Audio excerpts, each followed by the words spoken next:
Halo semuanya, selamat kembali di konten terbaru LG TV, yaitu konten pembahasan matematika yang terbaru. Dan pada video kali ini, kita akan melanjutkan pembahasan sebelumnya yang terkait dengan aljabar linear. Yang kali ini kita akan membahas transformasi geometri. Sudah tidak asing kan? Nah, kita lanjut lagi.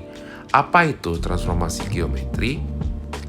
Nah, transformasi geometri adalah perubahan posisi, bentuk, atau ukuran suatu objek seperti panjang sisi, sudut, atau bentuknya. Nah, jenis-jenis transformasi ada translasi, di mana perubahan posisi. Yang kedua adalah pencerminan atau refleksi. Itu nanti kita bahas semuanya, kita hanya menyebutkannya di bagian sini. Yang ketiga ada rotasi. Dan yang keempat ada dilatasi. Dilatasi itu apa? Dilatasi itu artinya perubahan ukuran.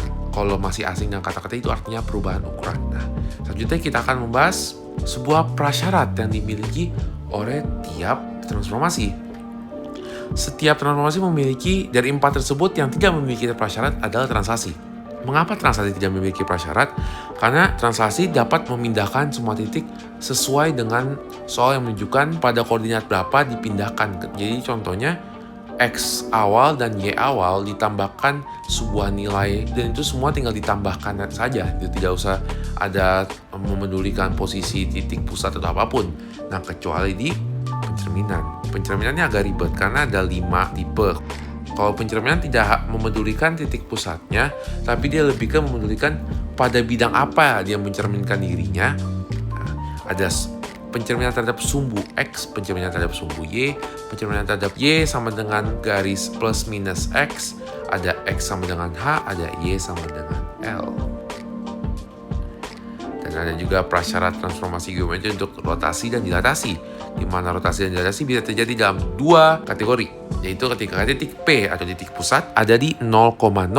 Prasyarat kedua adalah P ketika titik A, B, di mana A dan B lebih kecil dan lebih besar daripada 0, alias bisa nilai apapun dan tidak boleh 0. Nah, kalau rumus, ketika kita menghitung sebuah dilatasi atau rotasi dengan titik pusat, anggaplah titik pusatnya bisa apa saja. Oleh karena itu, kita bisa hitung cos theta, di bawahnya sin theta, di kanan atas min sin theta, cos theta, kali X min A, Y min B, tambah A, B. Itu adalah rumus rotasi. Kenapa rotasi memiliki rumus trigonometri lagi di dalamnya? Karena ketika kita merubah suatu posisi benda, kita harus mengubah posisi benda tersebut sesuai dengan sudut yang merotasikan dirinya sebanyak berapa kali, berapa derajat dia merotasikan dirinya. Nah, ketika kita melihat X min A, Y min B, tambah A dan B, itu sepertinya akan berlaku pada titik pusat A, B. Nah, bagaimana jika kita merotasikannya pada titik pusat 0,0? Oleh karena kita tinggal masukin X min 0, Y min 0, tambah 0, 0. Oleh karena itu, soal hasilnya adalah cos theta, sin theta, min sin theta, cos theta kali XY. Dan hasilnya itu akan X aksen dan Y aksen, di mana aksen itu artinya hasilnya, hasil dari transformasi. Nah, kalau yang dilatasi, K, 0, 0K, K itu adalah konstanta skalar yang akan dikalikan dengan koordinat ya, X dan Y. Di mana kita sebutkan lagi X min A, Y min B, tambah AB. Kenapa saya tidak langsung tulis 00? Karena kan bisa di mana aja titik pusatnya dari rotasi tersebut. Jika kita mau merotasikannya pada titik 0,0, maka tinggal menggantikan AB dan 0 tambah 0. Oke, selanjutnya kita akan membahas translasi. Bagaimana kita cara membayangkan translasi ini? Bayangkan jika saya, ini karakter saya, ditaruh dalam bidang kartesius di mana saya sedang berdiri titik X, Y. Tapi karena di gambar ini saya berada di titik kiri, anggap saja ini min X dan Y, hanya itu ada kesalahan di video tersebut. Nah, ketika saya ingin berjalan, berambat, maka saya akan bertemu X aksen dan Y aksen atau posisi akhir saya. Nah, oleh karena itu, saya akan mengalami penambahan X tambah A dan Y tambah B, sama dengan X aksen, Y aksen.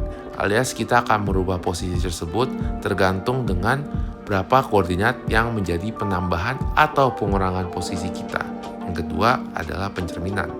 Pencerminan ada berapa tipe kan tadi? Nah, pencerminan pertama ada di sumbu Y. Coba kita lihat perspektif dari orang yang kanan. Kalau orang yang kanan sedang mencerminkan dirinya terhadap sumbu Y, maka yang berubah terletak pada titik koordinat X, karena X dari kanan pindah ke kiri. Meanwhile Y tidak berubah sama sekali. Nah, kalau sumbu X sebenarnya konsepnya sama, tetapi yang mengalami perubahan adalah titik koordinat Y, di mana titik koordinat Y berubah menjadi minus. Nah, kalau ini titik sumbu Y sama dengan X. Kalau titik sumbu Y sama dengan X, artinya ketika titik X sama dengan ini, maka Y juga sama dengan ini.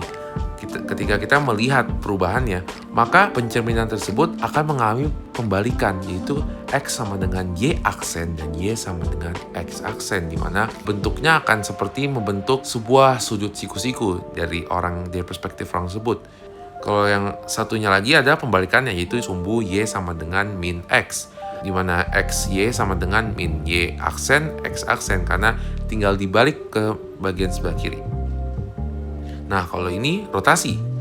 Nah, saya sih lagi pengen berbaring gitu, jadi saya kan harus berubah posisi badan ke 90 derajat. Nah, saya ubah lagi ke 180 derajat, lagi handstand tuh ceritanya itu. Saya ubah lagi ke posisi berbaring, tapi kayaknya kurang gitu, kayaknya badan saya sakit, maka saya berubah lagi ke posisi 360 derajat. Dimana rumusnya tadi adalah cos theta, sin theta, min sin theta, cos theta. Itu pada titik pusat 0,0. Nah, kalau titik pusat A, B tadi sudah dibahas, di mana X min A, Y min B, tambah A, B. Nah, ini ceritanya saya lagi menjadi orang kecil gitu. Jadi, saya ingin menjadi besar. Dengan titik pusat A, B, saya akan menjadi Super Saiyan dengan rumus K00K dikali X min A, Y min B, tambah A, B. Itu akan menggambarkan sebuah perubahan dari ukuran tubuh saya dengan koordinat titik pusat A, B.